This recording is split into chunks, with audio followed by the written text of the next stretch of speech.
ସାଙ୍ଗମାନେ ଜୟ ଜଗନ୍ନାଥ। ଆଜି ଗୋଟେ ନୂଆ ଫ୍ରେଶ୍ ବ୍ଲଗ୍କୁ ଆପଣମାନଙ୍କୁ ସ୍ୱାଗତ। ଆଜି ଗୋଟେ ନୂଆ ରେସିପି ନେଇକି ଆସିଛି, ହେଉଛି ଇଟଲି, ପୁର ଦିଆ ଇଟଲି ପିଠା। ଇଟଲି ତ ସମସ୍ତେ ଭଲ ପାଉଥିବେ, ଖାଉଥିବେ। ମୁଁ ଆଜି ତା ଭିତରେ ପୁର ଦିଆ ଛେନା ନଡ଼ିଆ ପୁର ଦିଆ ଇଟଲି ପିଠା କରିବି, ଯାହାକି ଛୋଟ ପିଲାମାନେ ବି ବହୁତ ଭଲ ପାଇବେ ଖାଇବେ। ଯେହେତୁ ପୁର ପଶିଥାଏ, ମିଠା ଅଂଶ ଥାଏ, ଛୋଟ ପିଲାମାନେ ଟିକେ ମିଠାକୁ ଭଲ ପାଆନ୍ତି।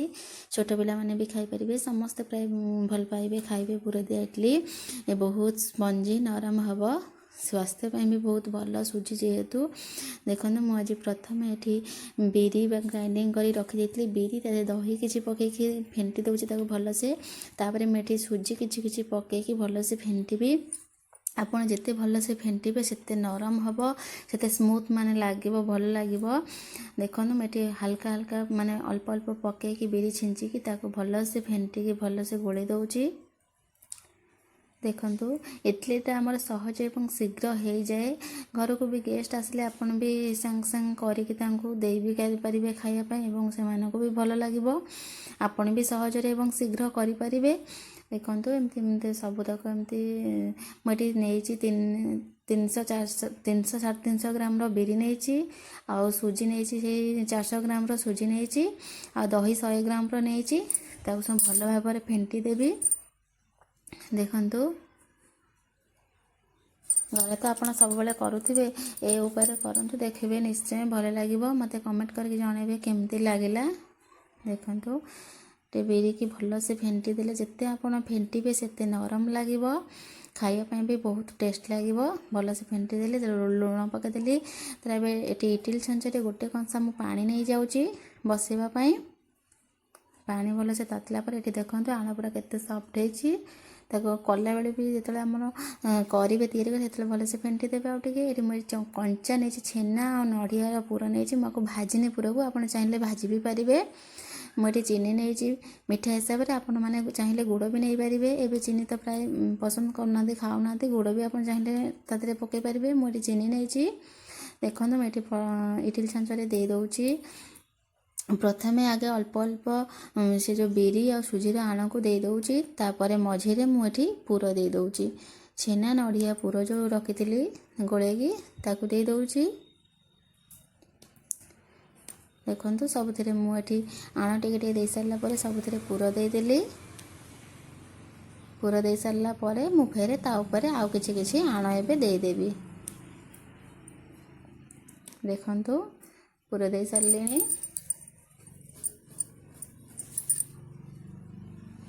ମୁଁ ଏବେ ହେଇ ତା ଉପରେ ପୁର ଉପରେ ଆଉ ଥରେ ଆଣ ଦେଇଦେଲେ, ମଝିରେ ଆମର ପୁରଟା ରହିବ। ତଳେ ଆଣ, ଉପରେ ଆଣ, ମଝିରେ ପୁରଟା ରହିବ। ଖାଇବା ପାଇଁ ବହୁତ ଟେଷ୍ଟ ଲାଗିବ। ଦେଖନ୍ତୁ, ସବୁଥିରେ ଏମିତି ଆଣ ଦେଇ ଦେଉଛି। ଦେଖନ୍ତୁ, ଦେଇଦେଲି, ସବୁଥିରେ ଆଣ ଦେଇଦେଲି।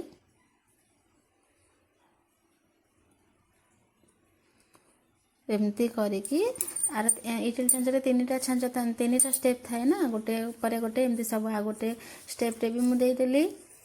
ସେମ୍ ପ୍ରୋସେସ୍ରେ ସବୁଥିରେ ଆଗେ ପ୍ରଥମେ ଆଣ ଟିକେ ଟିକେ କିଛି କିଛି ଦେଇ ଦେଉଛି, ତାପରେ ପୁର କିଛି କିଛି ଦେଇଦେବି।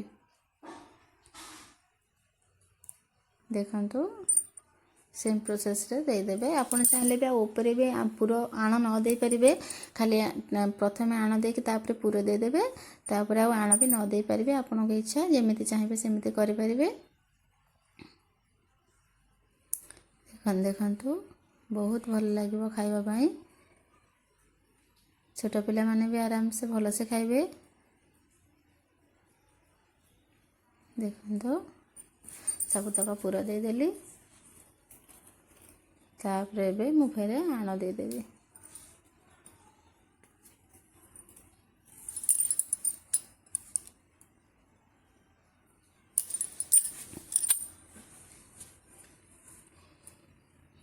ଦେଖନ୍ତୁ, ଆଣ ଦେଉଛି। ଆପଣ ଚାହିଁଲେ, ଏଠି ମୁଁ ସୁଜି ନେଇଛି, ଆପଣ ଚାହିଁଲେ ଚାଉଳ ଚୁନାର ନେଇପାରିବେ। ଚାଉଳ ଚୁନାକୁ ଗୁଣ୍ଡ କରିକି ଆପଣ ନେଇପାରିବେ, ନହେଲେ ବାଟିକି ବି ବିରି ଚାଉଳକୁ ବାଟିକି ବି ନେଇପାରିବେ। ମୁଁ ଏଠି ଚାଉଳ ଚୁନାକୁ ନେଇନି, ଏଠି ମୁଁ ସୁଜିରେ କରିଦେଉଛି। ବିରି ଆଉ ସୁଜିରେ କରିଦେଇଛି। ଦେଖନ୍ତୁ, ଦୁଇଟା ଷ୍ଟେପ୍ ହେଇଗଲା। ଏବେ 3 ନମ୍ବର ଷ୍ଟେପ୍ଟା ଦେଇଛି। ତା ଦେହରେ ସେମିତି ସେମ୍ ପ୍ରୋସେସ୍ରେ ସବୁଥିରେ ଆଣ ଦେଇଦେବି ଟିକେ ଟିକେ। ସୁଜି ଆଉ ବିରିର ବ୍ୟାଟର୍ଟା ଦେଇଦେଉଛି।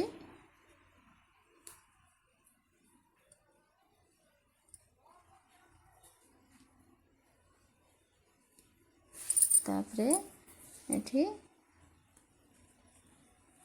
पूरा दे दउची देखंतु केते सुंदर देखा जाउची पूरा दिया इडली एमती सब तक दे देबे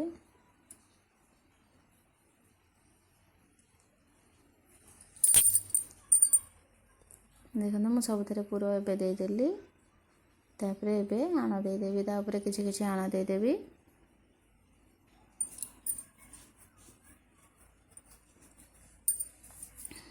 पूरा केक बढ़िया लागिबो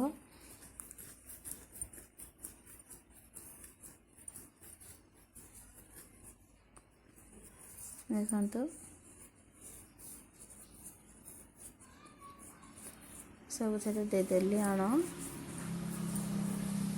आपन जाने एटी चामच रे भी दे पारे मोटे हाथ रे दउचे आपन जाने चामच रे भी करचुली सहायता रे भी आण दे पारिबे तापरे मैं एबे कवर कर दउचे एबे 15 मिनिट छाड़ी देबी 15 मिनिट करे ताको चेक करबे देखंतु एटी पूरा केते सॉफ्ट हेची केते सुंदर हेची खाया पे बहुत टेस्ट लागिबो ता भितरे देखो पूरा कोटी किछि बाहर नहीं पूरा साइज रे पूरा भलो शेप रे ता भितरे अछि देखंतु केते सुंदर सॉफ्ट हेची अब निश्चय घरे के ट्राए करंतु आ मते कमेंट करी जणांतु केमिति लागिला मो प्रोसेस रे देखो मो वीडियो यदि भल लागथो लाइक करिवे शेयर करिवे सब्सक्राइब करिवे